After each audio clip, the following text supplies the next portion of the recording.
ജന്മഭൂമി പ്രധാന വാർത്തകൾ. പ്രധാനമന്ത്രി 14-ന് ജമ്മു കാശ്മീരിൽ. ശ്രീനഗർ.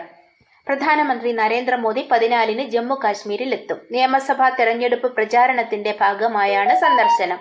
അന്നേ ദിവസം സംസ്ഥാനത്തെ വിവിധ റാലികളിൽ അദ്ദേഹം പങ്കെടുക്കും. പ്രതിരോധ മന്ത്രി രാജ്നാഥ് സിംഗ്, കേന്ദ്ര ആഭ്യന്തരമന്ത്രി അമിത് ഷാ തുടങ്ങിയവർ തെരഞ്ഞെടുപ്പ് പ്രചാരണങ്ങൾക്കായി ജമ്മു കാശ്മീരിൽ എത്തിയിരുന്നു. അതിനു പിന്നാലെയാണ് പ്രധാനമന്ത്രിയുടെയും സന്ദർശനം. അമിത് ഷായാണ് BJPയുടെ പ്രകടന പത്രിക പുറത്തിറക്കിയത്. ജമ്മു കാശ്മീരിൽ നിന്ന് ഭീകരവാദം പൂർണ്ണമായും തുടച്ചു നീക്കും. കുടുംബത്തിലെ മുതിർന്ന സ്ത്രീക്ക് പ്രതിവർഷം 18,000 രൂപയുടെ സഹായധനം, കോളേജ് വിദ്യാർത്ഥികൾക്ക് യാത്ര ചെലവായി പ്രതിവർഷം 3,000 രൂപ, കൃഷി ആവശ്യങ്ങൾക്ക് പകുതി നിരക്കിൽ വൈദ്യുതി, ഉജ്ജ്വല പദ്ധതി പ്രകാരം കുടുംബങ്ങൾക്ക് പ്രതിവർഷം 2 ഗ്യാസ് സിലിണ്ടറുകൾ സൗജന്യമായി നൽകും. വയോധികർ, വിധവകൾ, ദിവ്യാംഗർ എന്നിവരുടെ പെൻഷൻ 1,000 രൂപയിൽ നിന്ന് 3,000 രൂപയായി ഉയർത്തൽ എന്നിങ്ങനെ 25ഓളം വാഗ്ദാനങ്ങളാണ് BJPയുടെ പ്രകടന പത്രികയിൽ പറയുന്നത്. ആർട്ടിക്കിൾ 370 എടുത്തു കളഞ്ഞ ശേഷം ആദ്യമായാണ് ജമ്മു കാശ്മീർ നിയമസഭാ തെരഞ്ഞെടുപ്പിനൊരുങ്ങുന്നത്. സെപ്റ്റംബർ 18, 25, ഒക്ടോബർ 1 എന്നീ തീയതികളിൽ 3 ഘട്ടമായാണ് ജമ്മു കാശ്മീരിൽ തെരഞ്ഞെടുപ്പ് നടക്കുക. ഒക്ടോബർ 4-നാണ് ഫലപ്രഖ്യാപനം. മണിപ്പൂർ. മുഖ്യമന്ത്രി ഗവർണറെ സന്ദർശിച്ചു. ഇംഫാൽ. മണിപ്പൂരിൽ സമാധാനം ഉറപ്പുവരുത്താൻ അടിയന്തര നീക്കവുമായി സംസ്ഥാന സർക്കാർ. സുരക്ഷാ സാഹചര്യം വിലയിരുത്തിയ മുഖ്യമന്ത്രി N. ബീരൻ സിംഗ് ഗവർണർ ലക്ഷ്മൺ പ്രസാദ് ആചാര്യയെ സന്ദർശിച്ച് സ്ഥിതിഗതികൾ ധരിപ്പിച്ചു. ഞായറാഴ്ച രാവിലെ 20 MLA-മാരും ഒരുമിച്ചാണ് ഗവർണറുമായി കൂടിക്കാഴ്ച നടത്തിയത്. ബിഷ്ണുപൂർ, ഇംഫാൽ ഈസ്റ്റ് ജില്ലകളിൽ ഡ്രോൺ ആക്രമണം രൂക്ഷമായതിനെ തുടർന്ന് സംഘർഷബാധിത മേഖലകളിൽ കരസേന വ്യോമ നിരീക്ഷണം ആരംഭിച്ചു.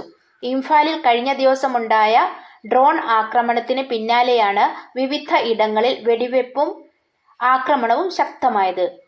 ജിരിബാബിൽ ഉണ്ടായ വെടിവെപ്പിൽ മരണസംഖ്യ ഉയരുകയാണ്. ഒരാഴ്ചക്കിടെ വിവിധ ഇടങ്ങളിലുണ്ടായ ആക്രമണങ്ങളിലായി 12 പേർ കൊല്ലപ്പെട്ടു.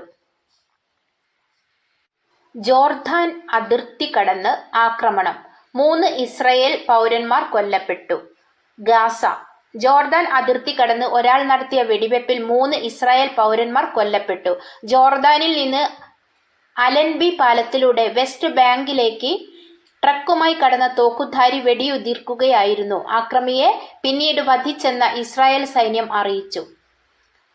കൊല്ലപ്പെട്ടത് പാലത്തിനു കാവൽ നിന്ന ഇസ്രായേൽ സൈന്യത്തിലെ ഗാർഡുകളാണെന്നും റിപ്പോർട്ടുണ്ട്. എന്നാൽ ഇക്കാര്യം സൈന്യം സ്ഥിരീകരിച്ചിട്ടില്ല. ഇസ്രായേൽ ഗാസയിൽ ആക്രമണം തുടങ്ങിയതിനു ശേഷം ജോർദാൻ അതിർത്തിയിൽ നിന്ന് ഇത്തരത്തിലൊരു ആക്രമണം ആദ്യമായാണ്. ഹമാസ് വക്താവ് സമി അബു സുഹ്രി സംഭവത്തെ പ്രശംസിച്ചതോടെ പ്രദേശത്ത് സംഘർഷ സാധ്യത വർദ്ധിച്ചു. ജോർദാനുമായുള്ള എല്ലാ അതിർത്തിയും ഇസ്രായേൽ അടച്ചു. അതേസമയം ഗാസയിൽ ബന്ദികളാക്കിയവരെ തിരികെ കൊണ്ടുവരാൻ സർക്കാർ പരാജയപ്പെട്ടുവെന്ന് ആരോപിച്ച് ഇസ്രായേലിൽ വലിയ പ്രതിഷേധങ്ങൾ തുടരുകയാണ്. തെക്കൻ ഗാസയിലെ തുരങ്കത്തിൽ നിന്ന് 6 തടവുകാരുടെ മൃതദേഹങ്ങൾ കണ്ടെടുത്തതായി ഇസ്രായേൽ സൈന്യം അറിയിച്ചതിനു ശേഷമാണ് പ്രതിഷേധങ്ങൾ ശക്തമായത്. ഭാരതത്തെ ശത്രുവായി കാണുന്നത് പാകിസ്ഥാൻ അവസാനിപ്പിക്കണം. അനിൽ ഗൗർ. ശ്രീനഗർ. പാകിസ്ഥാൻ ഭാരതത്തെ എതിരാളിയായി കാണുന്നത് അവസാനിപ്പിക്കാനുള്ള സമയം അധികരിച്ചിരിക്കുന്നു എന്ന് മുതിർന്ന പ്രതിരോധ വിദഗ്ധൻ അനിൽ ഗൗർ. ഭാരതത്തിന്റെ സൈനിക ശക്തിയുമായി പാകിസ്ഥാനെ താരതമ്യം ചെയ്യുന്നത് പോലും നിർത്തണം.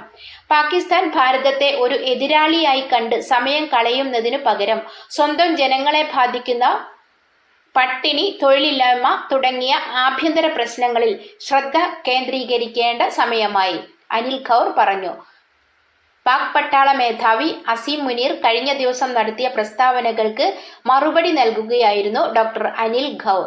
കാശ്മീർ ആരുടേതാണെന്ന് ലോകത്തിന് മുഴുവൻ അറിയാം. കാർഗിൽ യുദ്ധം കഴിഞ്ഞ് 75 വർഷങ്ങൾ കഴിഞ്ഞിട്ടും പ്രശ്നം പരിഹരിക്കപ്പെട്ടിട്ടില്ലെന്നാണ് പാകിസ്ഥാൻ ഇപ്പോഴും വിശ്വസിക്കുന്നത്. പാകിസ്ഥാൻ തങ്ങളുടെ ആയുധങ്ങൾക്കും വെടിക്കോപ്പുകൾക്കുമായി ചെലവഴിക്കുന്ന പണം പൊതുജനങ്ങൾക്ക് വേണ്ടി വിനിയോഗിക്കാൻ ഇനിയെങ്കിലും തയ്യാറാകണമെന്നും അദ്ദേഹം കൂട്ടിച്ചേർത്തു. സ്വർണത്തിന്റെ കരുതൽ ശേഖരം. ഭാരതം ജപ്പാനെ പിന്തള്ളി. ആഗസ്റ്റിൽ ഭാരതത്തിന്റെ സ്വർണ ശേഖരത്തിൽ മാത്രം 86.2 കോടി ഡോളറിന്റെ വർധന. ഭാരതത്തിന്റെ സ്വർണത്തിലുള്ള കരുതൽ ശേഖരം 846 ടൺ. മുംബൈ. വിദേശ നാണ്യ ശേഖരത്തിന്റെ ഭാഗമായുള്ള സ്വർണ ശേഖരത്തിൽ ജപ്പാനെ പിന്തള്ളി ഭാരതം. ആഗസ്റ്റ് 30-ന് അവസാനിച്ച ആഴ്ചയിൽ ഭാരതം 9ാം സ്ഥാനത്താണുള്ളത്. വേൾഡ് ഗോൾഡ് കൗൺസിലിന്റെ ജൂലൈ വരെയുള്ള കണക്കുകൾ പ്രകാരം ജപ്പാൻ 9ാം സ്ഥാനത്തും ഭാരതം 10ാമതും ആയിരുന്നു. ആഗസ്റ്റിൽ ഭാരതത്തിന്റെ സ്വർണ ശേഖരത്തിൽ മാത്രം 86.2 കോടി ഡോളറിന്റെ വർധനവാണ് ഉണ്ടായത്. ഇതോടെ മൊത്തം സ്വർണ ശേഖരത്തിന്റെ മൂല്യം 6186 കോടി ഡോളറായി ഉയർന്നു. കോവിഡിന് ശേഷം ഭാരതം തുടർച്ചയായി സ്വർണത്തിലുള്ള കരുതൽ ശേഖരം ഉയർത്തിക്കൊണ്ടിരിക്കുകയാണ്. ഏകദേശം 290 ടൺ സ്വർണമാണ് ഇക്കാലത്ത് റിസർവ് ബാങ്ക് വാങ്ങി സൂക്ഷിച്ചത്. വിദേശ കറൻസികളുടെ പ്രകടനം ആഗോള സാമ്പത്തിക സ്ഥിതിയിൽ പ്രവചനാതീതമായിരിക്കെ സുരക്ഷിത നിക്ഷേപം എന്ന നിലയിലാണ് സ്വർണത്തിലേക്ക് കേന്ദ്ര സർക്കാർ തിരിഞ്ഞത്. 2024 ജൂലൈ വരെ 42.5 ടൺ സ്വർണം RBI ഭാരതത്തിന്റെ കരുതൽ ശേഖരത്തിന്റെ ഭാഗമാക്കി. ഇതോടെ ഭാരതത്തിന്റെ സ്വർണത്തിലുള്ള കരുതൽ ശേഖരം 846 ടൺ കടന്നു. ജൂലൈയിൽ വിവിധ രാജ്യങ്ങളിലെ കേന്ദ്ര ബാങ്കുകൾ മൊത്തം 37 ടൺ സ്വർണമാണ് കരുതൽ ശേഖരത്തിലേക്കായി വാങ്ങിയത്. 14 ടണ്ണുമായി നാഷണൽ ബാങ്ക് ഓഫ് പോളണ്ടാണ് 1ാം സ്ഥാനത്ത്. 10 ടൺ സ്വർണം വാങ്ങിയ ഉസ്ബെക്കിസ്ഥാൻ കേന്ദ്ര ബാങ്ക് 2ാമതാണ്. അടുത്ത 5 വർഷത്തിനകം ലോകത്തെ വിവിധ കേന്ദ്ര ബാങ്കുകളുടെ കരുതൽ ശേഖരത്തിൽ പ്രധാന ഇനമായി സ്വർണം മാറുമെന്ന് വേൾഡ് ഗോൾഡ് കൗൺസിലിന്റെ വിലയിരുത്തൽ. നവദ്വീപിനും സ്വർണം.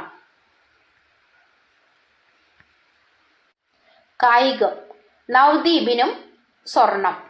പാരീസ്. പാരാലിമ്പിക്സ് 2024 വിടവാങ്ങൽ ദിനത്തിലും മെഡൽ നേട്ടം കൊയ്ത് ഭാരതം. ഗെയിംസിന്റെ അവസാന ദിവസമായ ഇന്നലെ പുരുഷ ജാവലിൻ ത്രോയിലൂടെ സ്വർണവും വനിതകളുടെ 200 മീറ്ററിൽ സിമ്രാൻ വെങ്കലവുമാണ് നേടിയത്. പുരുഷ ജാവലിനിലെ F41 വിഭാഗത്തിലാണ് നവദീപ് സിംഗിന്റെ സ്വർണ്ണ നേട്ടം. മത്സരത്തിൽ ഇറാന്റെ സക്തേക് ബെയ്ദ് സയാഹ് ആണ് സ്വർണം നേടിയത്. നവദീപ് വെള്ളിയും പിന്നീട് ഇറാൻ താരം അയോഗ്യനാക്കപ്പെട്ടതോടെയാണ് ഭാരതത്തിന് സ്വർണം ലഭിച്ചത്. ഇതോടെ ഭാരതത്തിന്റെ ആകെ സ്വർണ്ണ മെഡൽ 7ആയി ഉയർന്നു. ഭാരതത്തിന്റെ മത്സരങ്ങളെല്ലാം പൂർത്തിയാകുമ്പോൾ 7 സ്വർണത്തിന് പുറമെ 9 വെള്ളിയും 12 വെങ്കലവും അടക്കം 29 മെഡലുകളാണ് ആകെ നേടിയിട്ടുള്ളത്. രൺധീർ സിംഗ് ഒളിമ്പിക് കൗൺസിൽ അധ്യക്ഷൻ. Kuwait city. Olympic council of Asia OCA-യുടെ തലപ്പത്ത് ആദ്യ ഭാരതീയനായി രൺധീർ സിംഗ്. മുൻ ഷൂട്ടിംഗ് താരമായ രൺധീർ കായിക ഭരണ നേതൃത്വത്തിൽ വലിയ പരിചയ സമ്പത്തുള്ള വ്യക്തിത്വമാണ്. അടുത്ത 4 വർഷത്തേക്ക് എതിരില്ലാതെയാണ് ഏഷ്യൻ ഒളിമ്പിക് അസോസിയേഷൻ അധ്യക്ഷനായി തെരഞ്ഞെടുക്കപ്പെട്ടത്. രൺധീറിനോട് മത്സരിക്കാൻ ആരുമില്ലാതിരുന്നതിനാൽ തെരഞ്ഞെടുപ്പ് വേണ്ടി വന്നില്ല. 2021 മുതൽ Asian Olympic council acting president പദവിയിലെ പ്രവർത്തിച്ചിരുന്നെങ്കിലും സ്ഥിരം പ്രസിഡന്റ് എന്ന പദവിയിലേക്ക് ഉയർന്നത് ഇന്നലത്തെ തീരുമാനത്തോടെയാണ്. 77-കാരനായ രൺധീർ സിംഗ് 5 തവണ ഭാരതത്തെ പ്രതിനിധാനം ചെയ്ത് ഒളിമ്പിക്സ് ഷൂട്ടിങ്ങിൽ പങ്കെടുത്തിട്ടുണ്ട്. ഭാരതത്തിന്റെയും ഏഷ്യയുടെയും വിവിധ കായിക മേഖലകളുടെ ഭരണരംഗത്ത് ദീർഘകാലം പ്രവർത്തിച്ചിട്ടുള്ള ആളാണ് അദ്ദേഹം. രൺധീറിനെ പുതിയ അധ്യക്ഷനായി ഔദ്യോഗികമായി പ്രഖ്യാപിക്കുമ്പോൾ കേന്ദ്ര കായിക മന്ത്രി മൻസുഖ് മാണ്ഡവ്യയും ഏഷ്യൻ ഒളിമ്പിക് കൗൺസിലിലെ 45 രാജ്യങ്ങളെയും പ്രതിനിധാനം ചെയ്യുന്ന മേധാവികളുടെയും സാന്നിധ്യം ഉണ്ടായിരുന്നു. 2001 മുതൽ 2014 വരെ അന്താരാഷ്ട്ര ഒളിമ്പിക് കമ്മിറ്റി അംഗം കൂടിയായിരുന്നു രൺധീർ സിംഗ്. ശുഭദിനം. നന്ദി.